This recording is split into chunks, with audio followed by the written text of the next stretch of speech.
See, in a worst case, best case and average case, we have seen different notations, big O, omega and theta. Along with these three notation, I also told you that there are two more notation called small o and small omega.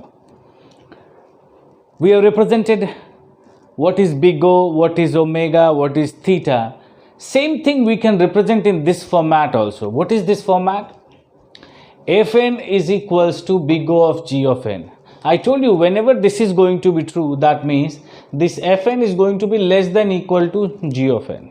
This point is clear. If I do the same thing, I can write Fn upon Gn is less than equal to what? I can write any constant. This is true when I told you whenever we can prove that this Fn is less than equal to what? C into g of n, then I can write Fn is equals to big O of Gn. Same thing I am going to write Gn, I am going to take this down. So Fn upon Gn is less than equal to what? Constant, and this constant can be any value greater than 0. So same thing is written over there. This can be written limit n tends to infinity, Fn upon Gn for any value of n up to infinity, Fn upon Gn is always going to be less than equal to a constant. Now same thing is true for omega. Omega is what? This Fn is going to be higher than C into g of n. If I am going to take Gn down, so Fn upon Gn is always going to be what? Greater than C into g of n. This is the same thing. I am writing in different way. If I take Gn over here, this is going to be Fn is greater than equal to C into g of n, and that is the story of omega n. Same thing is there. Now same thing is with theta. Fn upon Gn is equals to what? Constant. Both are same. If both are same, this is definitely going to give you what? Constant. Now there are two more terms.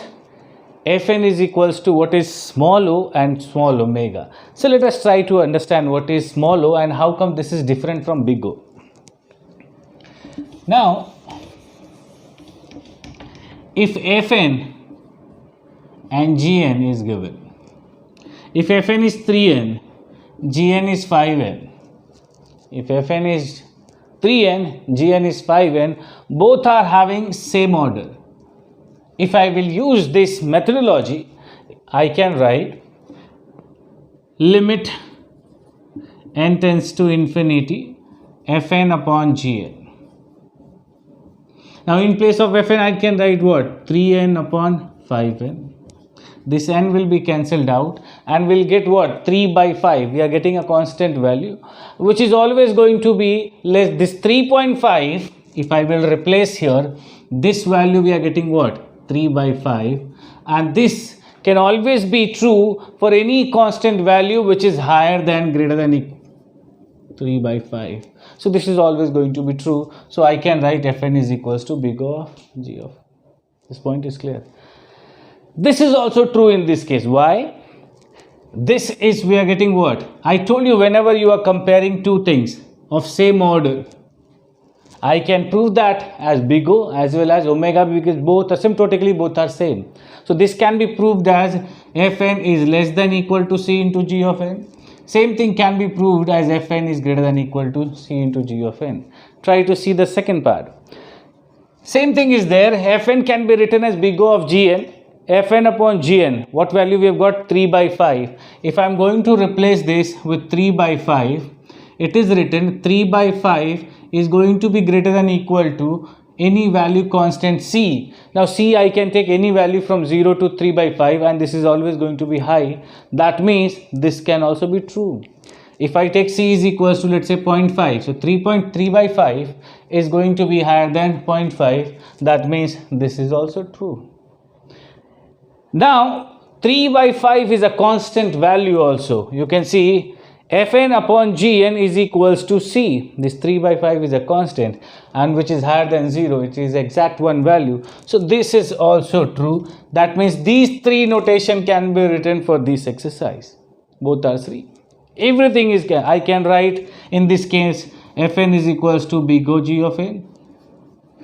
Fn is equals to omega of g of n.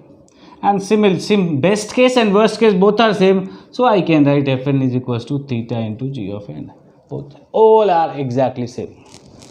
Now what is small o and what is small omega?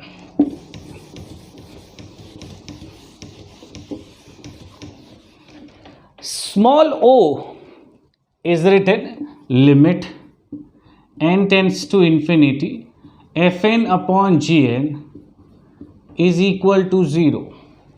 When this is going to be 0, if gn is going to be significantly higher than f of n, then only we can have what? 0. Let me take one example.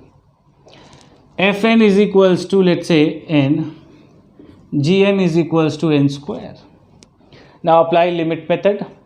I will write limit n tends to infinity fn upon gn. Fn is nothing but n upon n square. This will be cancelled out, so I'll get 1 upon n. And the value of n can be replaced by what? Infinity. So I can write that is equals to 1 upon infinity, and this can be written as 0. So now I can write fn is equals to small o of g of n. This. And this is not the only condition true.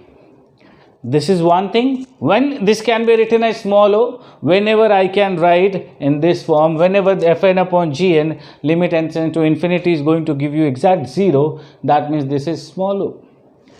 This condition is also true. Why? This fn upon gn has given value 0. And this is always true. This is always going to be less than equal to c. Why? Because c is a positive value. C is greater than 0. So this is always going to be true. So I can write two things. One, fn is equals to small o g of n. Fn is equals to big O of g of n. Both are true. Both are true. Why can't I write fn is equals to omega of g of n? Because we have got 0. So if I replace here 0, this 0 can never be greater than equal to c for any value of c. Why? Because c is the value greater than 0. So 0 cannot be greater than any value which is higher than 0. So this cannot be true. This cannot be true. This cannot be true. Only these two are true. This point is clear? Now think about small omega. Let's talk about small omega. Small omega is very similar to small o. In case of small omega, same thing is there. Limit n tends to infinity fn upon gn. In big small o, I told you, whenever gn is going to be significantly high, this is going to give you 0. But in small omega, this is fn is always going to be higher than g of n. So whenever fn is going to be very significantly very high, so this will give you what? That is equals to what? Infinity. In small o, what exactly I have written? Fn upon gn, limit n tends to infinity.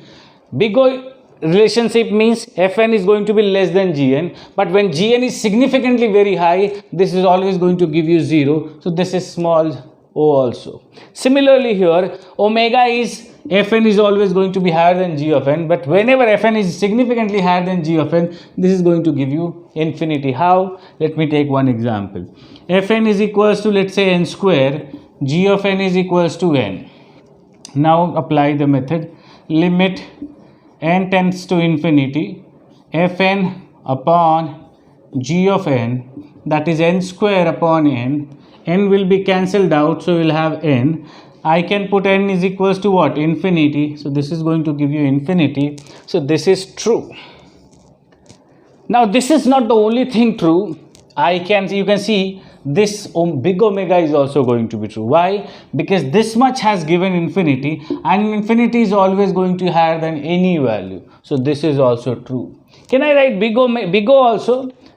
This has got infinity. Infinity is never going to be less than any value. So this cannot be written. This cannot be written.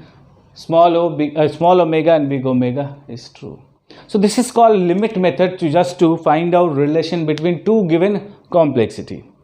Now one more thing, in GATE exam, most of the question will come from complexity. If you talk about algorithm, maximum questions should come from complexity. How question will come up? They will give you certain complexity and you need to find out relation among those complexity. Either they will be asking these relationship, or they will be asking asymptotically arrange those complexity in ascending order or descending order. So in next class we will see logarithmic method. After that we are going to take as much as question possible for complexity based question, and within 2-3 lecture you are going to be fluent enough to understand what is complexity and how to do the analysis, how two complexities are equal asymptotically or greater than or less than. We are going to see that. So for this lecture, thank you very much. In the next class we will see log based method for finding complexity, another method. Thank you very much.